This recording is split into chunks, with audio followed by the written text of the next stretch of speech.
wanted to take a bit more time to talk about my opinions and everything. So from now on, I'm going to do videos like this.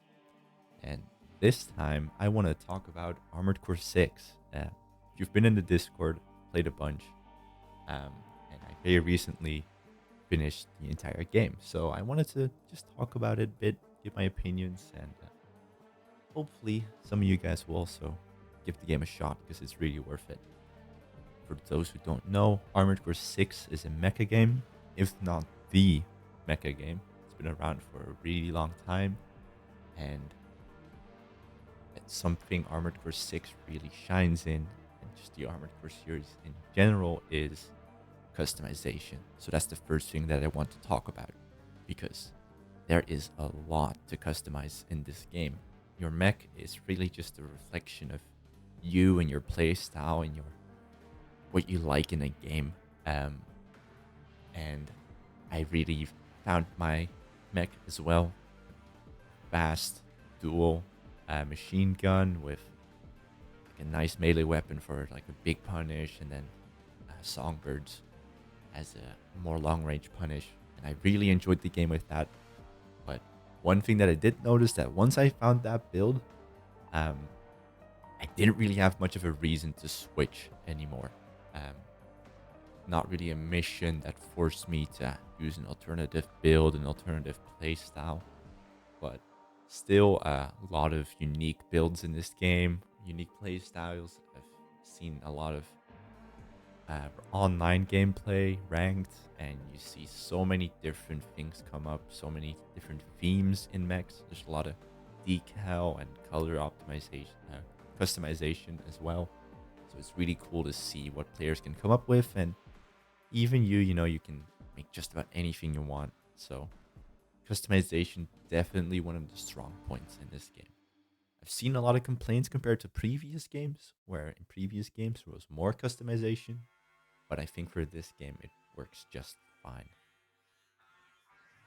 Next, I wanted to talk about the story, and especially the endings, because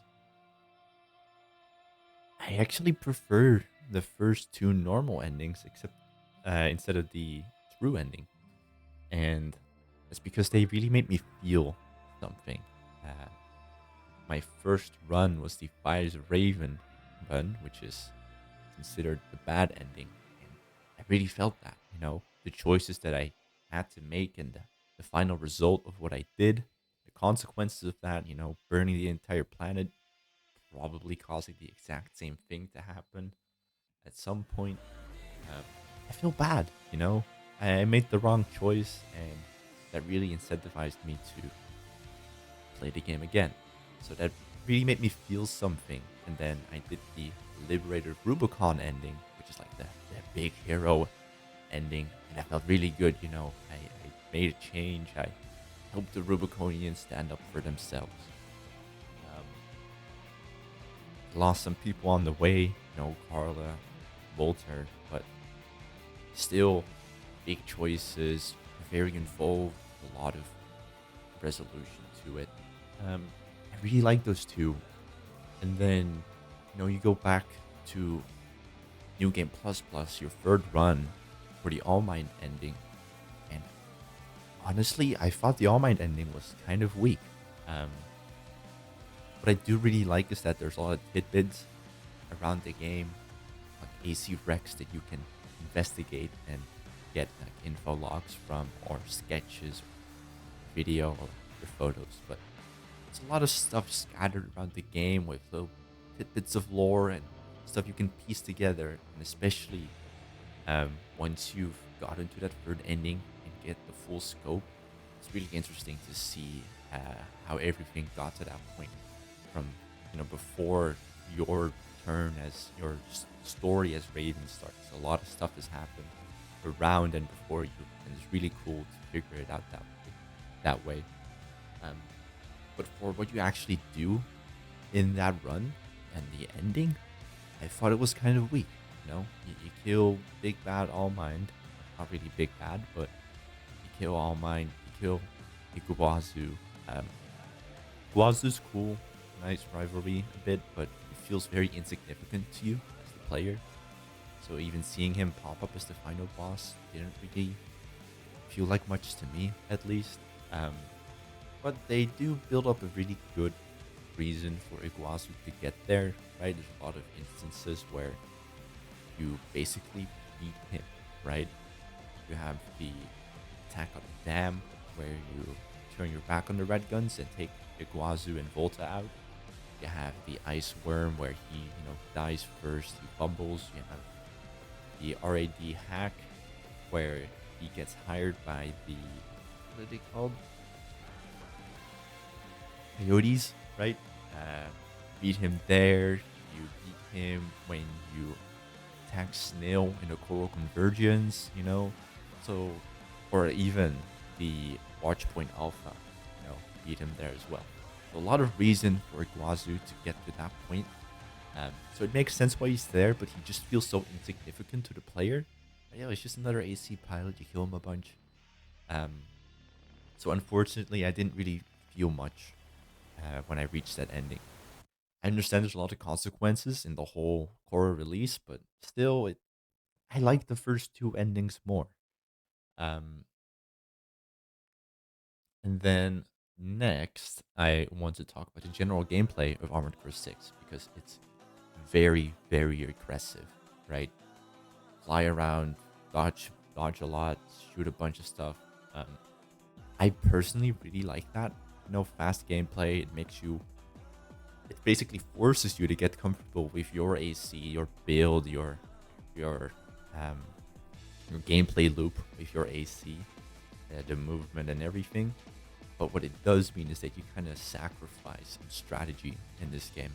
I didn't really find myself having to edit my build a lot or having to take a different approach to a mission. Being just good at the game really covers a lot of the difficulty that they try to throw at you. But for me personally, I love the action. I love the speed. So for me, it's a plus. But I can understand why some people might find the lack of strategy a bit disappointing. It's really a pick your poison type of thing. Well, not pick your poison, but whatever you prefer. And then I want to talk about the characters because the characters are arguably like the best part about this game. They're just mechs, just voices and a bit of text descriptions, but somehow they're super, super memorable, especially in the whole context and the grim reality of war. There's not much fun around. These characters really stand out in their personality, which is both evident in their voice lines, of course, or like little descriptions, but even like their AC build can reflect what they're like as a person. I absolutely love that. Characters are super memorable, and it's really easy to get attached to it, which makes the consequences of the story that much more impactful. So I think the characters are perfect. I love them. And I also want to talk about the atmosphere of the game because it's something special. It's a very desaturated environment. It's very, very gray, very unhappy, depressing. Rubicon is in a terrible state. There's war everywhere. And the music really accompanies that. It's very atmospheric, very background noise, and it's serious. It's low, and it keeps you very on edge. So that whole vibe, that whole atmosphere is super noticeable. And I've seen complaints that people don't like the soundtrack of Armored Core 6, but I think in this case, having just normal music wouldn't work as well. I really like the atmospheric music. But even still, there is good music in Armored Core. I really like the rough and decent songs. I think they're amazing. But also, if you do like that normal music more that you're used to from Armored Core, Disc Free has amazing songs. They may not be in the game, but they're still Armored Core songs. So definitely give that a shot. Put it on in the background when you're playing the game. And just in general, once again with the atmosphere, everything feels so grand, so impactful. Huge machinery, big explosions, so many characters, even just, as soldiers on the ground around you. They're all reacting and talking about what's happening. Um, so much going on, and it just feels awesome, right? The game really sells that huge scale of what's going on really well. And I think that's just something that just doesn't get old. You can play the game a million times. Those big explosions, the strider going down. The ice worm, dude. Ice worm is so cool. It doesn't get old. Um, it's a FromSoft game, so I would say it's somewhat difficult. Absolutely. But I feel like with Armored Core 6, it preys on your inability as a pilot really well in the first 1, 2, 3 missions, right? You're not used to the enemies, your AC, and the movement, and that really makes the game hard, right? You have to really learn to deal with those things. But once you really get used to all those things, I actually say that Armored Core 6 gets easier in the late game, even on your first run. And when you reach that first ending, you start to go into new game plus, it gets really trivial really fast. The game still manages to create difficulty to some extent with uneven AC battles, 2v1, 3v1 in one mission actually. There's some absolutely dreadful missions, especially Escort the Strider. That one was not a fun experience. But at some point I kind of struggled to find that same level of difficulty that I had in the early game. Even something as the final bosses, Air, which you get on the Fires of Raven ending, struggled on that one the most. Handler Walter is a complete joke of a boss fight because you can beat him in 10 seconds. And then Iguazu, definitely harder than Walter, but still it only took me like 2 tries, which doesn't help with how unimpactful that ending was to me personally. So difficulty, not really what I had hoped. Especially now with what's known from FromSoft. Oh, terribly difficult games, Elden Ring, Dark Souls. Ooh. Armored Core 6 didn't really live up to that for me personally. I will be trying some, difficulty mods, but that's outside of the normal game scope. But when you have that inexperience, it's difficult. I was struggling on Bow's Arsenal 2 for a solid hour and a half, and that's the most trivial mission ever. So they do a really good job at forcing you to get good at the game, but then once you've gotten good at the game, it's kind of hard to find that difficulty again. And that's kind of all I wanted to cover for now.